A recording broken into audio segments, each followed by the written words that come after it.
I'm talking today to Binyavanga Wainana, who is a Kenyan writer and adventurer. Binyavanga, we're here today talking about Dedan Kimathi.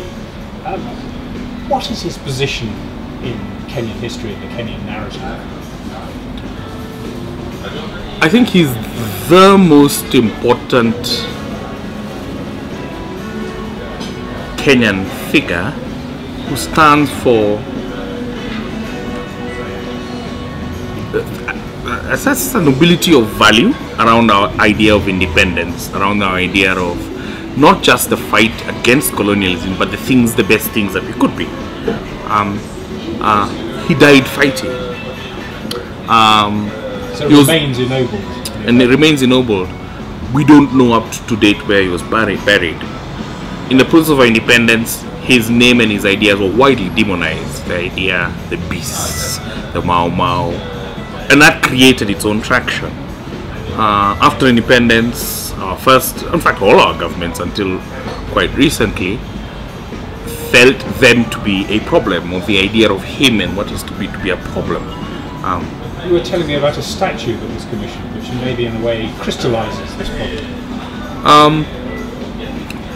I call him ex-uncle, my uncle.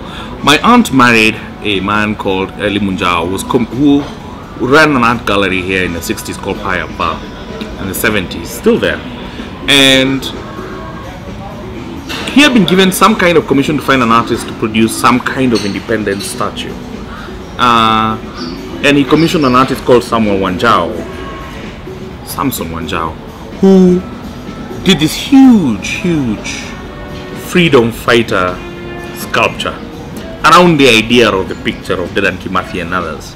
Supposed to go in front of it wasn't the Supreme Court, probably the Court of Justice. I can't remember what it was called then. Charles Jonjo, I think, who was the Minister of Justice or the Attorney General at the time, said, no way you're having this guy representing the idea of justice in Kenya. The sculpture went back. It's been in Elimu Jao's garden.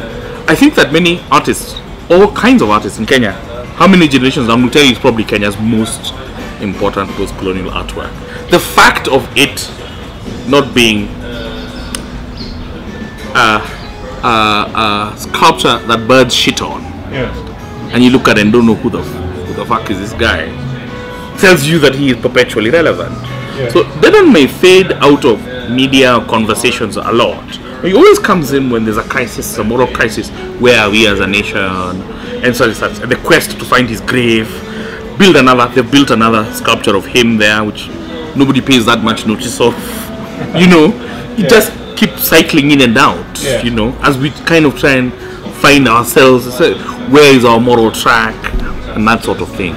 And in a way, it sits with the quite sentimental version of Kenyatta that people have, who was the other great figure of independence.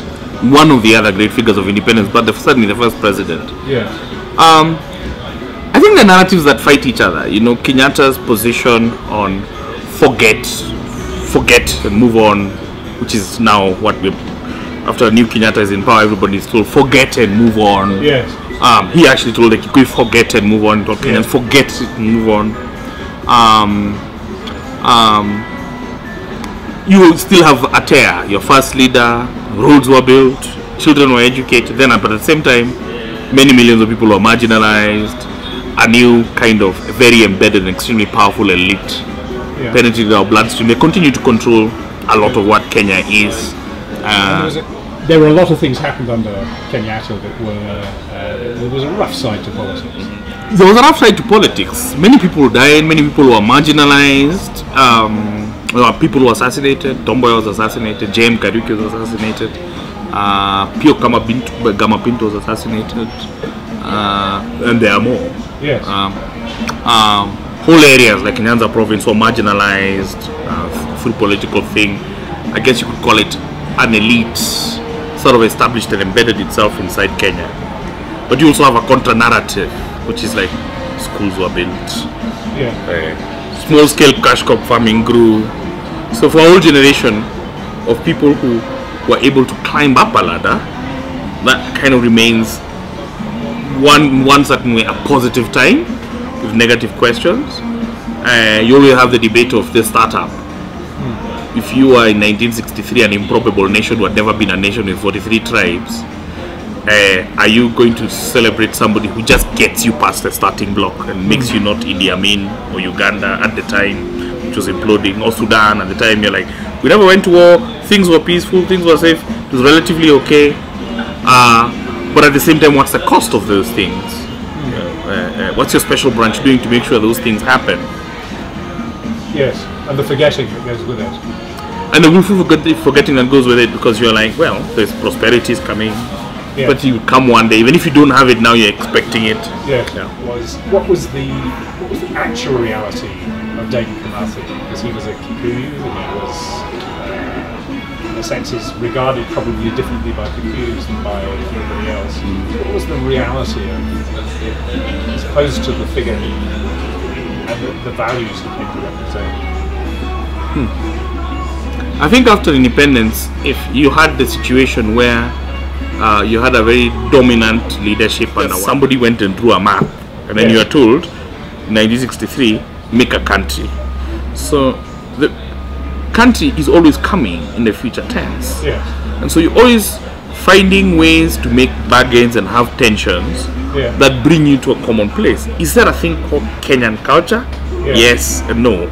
Like, but is there something like I'm going to Kenya night? No, but Kenyan people go to Kalenjin night, people go to Kikuyu night, people go to Mulembe night. Is that Kenyan night? Nah.